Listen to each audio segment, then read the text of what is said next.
United nation में हुआ बदलाव 1975 से जिस पर टिकी थी भारत की नजर, 45 सालों के बाद मिली बड़ी सफलता।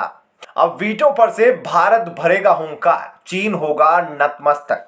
अभी बना था सबसे विलेन। भारत के लिए आई 2023 की सबसे बड़ी खबर। भारत बना यूएन का अध्यक्ष। यूएन में भारत की एंट्री से चीन और पाकिस्तान की बढ़ गई बीपी।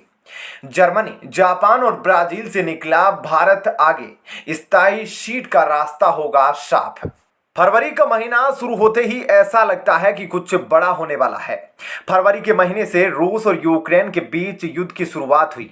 वैसे आपको बता दें कि कुछ बड़ा ही हुआ है, लेकिन इस बार रूस और यूक्रेन के बीच नहीं, बल्कि यूनाइटेड नेशन में। भारत को संयुक्त राष्ट्र सुरक्षा परिषद में एक बहुत बड़ी सफलता हाथ लगी है। यूनाइटेड नेशन के अंदर एक ऐसा बदलाव हुआ है जिसके लिए भारत करीब 45 सालों से इंतजार कर रहा था। यूनाइटेड नेशन के अंदर भारत को देखकर चीन बौखला उठा है। अभी तक भारत यूनाइटेड नेशन का स्थायी सदस्य नहीं बन पाया और भारत को वीटो पावर नहीं मिल पाया, तो सबसे बड़ा विलेन चीन ही हुआ। पर चीन की जो मौजूदा स्थिति दुनिया के सामने है, उसने यूनाइटेड नेशन को भी मजबूर कर दिया है। दरअसल संयुक्त राष्ट्र सुरक्षा परिषद यानी कि यूनाइटेड नेशन सिक्योरिटी काउंसिल के एक महत्वपूर्ण विभाग की अध्यक्षता की कमान फिर से भारत के हाथों में आ गई है। भारत के लिए यूनाइटेड नेशन के रिफॉर्म कराने के लिए अब जो यह अध्यक्षता की कमान मिली, यह मील का पत्थर साबित हो सकती है। इस खबर को आप पहली बार सुन रहे होंगे तो आप भी सोच रहे होंगे कि अभी तो पिछले साल दिसंबर के महीने में भारत ने यूनाइटेड नेशन से अध्यक्ष का पद छोड़ा था और साथ ही अस्थायी सदस्य के रूप में भी अपने कार्यकाल को खत्म किया था, तो अब दोबारा कैसे यूएन में अध्यक्ष के रूप में कार्यभार संभाल लिया है। दरअसल 16 फरवरी से भारत की फिर से यूनाइटेड नेशन में एंट्री हो गई है। यूनाइटेड नेशन में भारत की स्थायी प्रतिनिधि रुचिरा कंबोज ने एक बड़े पद को ग्रहण किया। 45 सालों में पहली बार हुआ जब भारत को यूनाइटेड नेशन में बहुत ही महत्वपूर्ण पद मिला हो। आपको बता दें कि रूस, अमेरिका, फ्रांस, ब्रिटेन और चीन यूनाइटेड नेशन के स्थायी देश है और साथ ही 193 देश यूनाइटेड नेशन के सदस्य हैं। अब आप इसे संयोग ही कहिए। भारत को इतना बड़ा पद उस वक्त मिला जब पाकिस्तान आर्थिक तबाही के मंजर पर खड़ा है। पाकिस्तान के अंदर वहां के लोग 2 वक्त की रोटी के लिए तरस रहे हैं।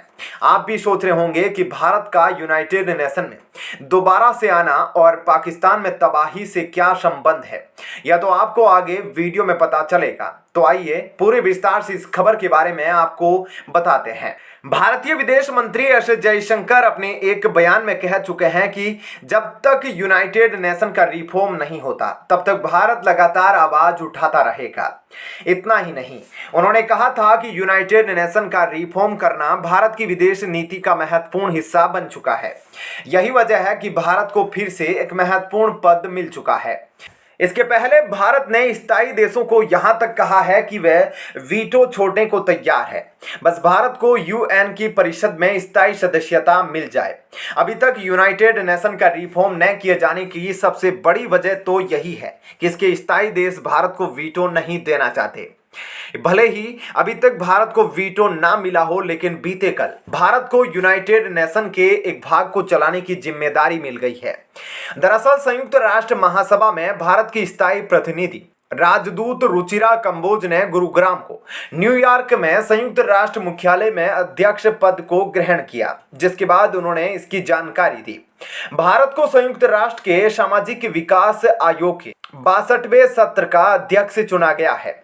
यहाँ पर हैरानी की बात तो यह है कि 1975 के बाद यह पहली बार हुआ है जब भारत को सामाजिक विकास आयोग का अध्यक्ष बनाया गया हो।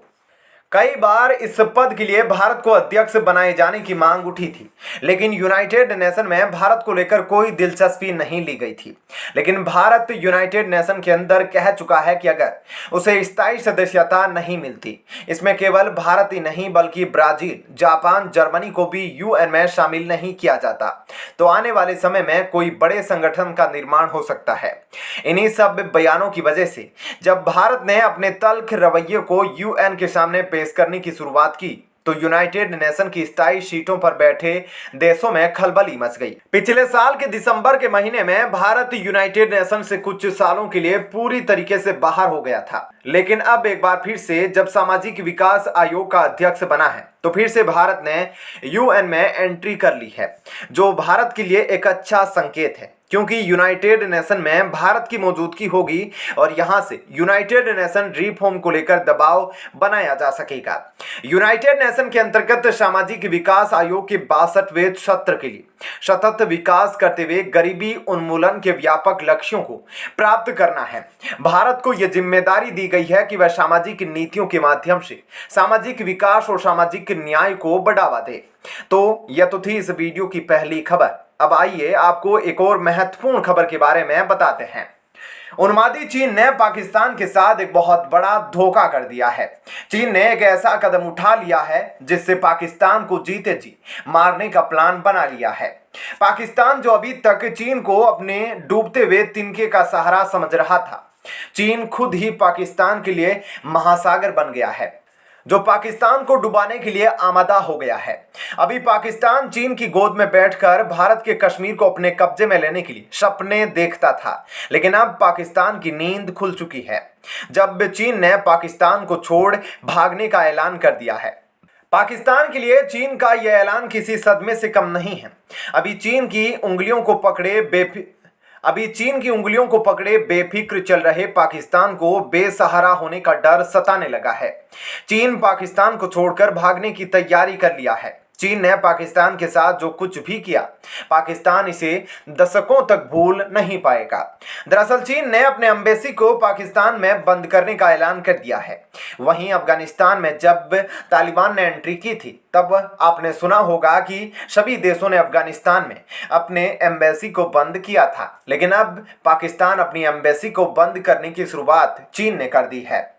चीन के द्वारा इस ऐलान से पाकिस्तान के प्रधानमंत्री शहबाज शरीफ की सांसें फूल चुकी है और साथ ही चीन पाकिस्तान में रह रहे अपने नागरिकों के लिए भी फरमान जारी कर दिया है कि वह जहां भी रहे सतर्क रहे।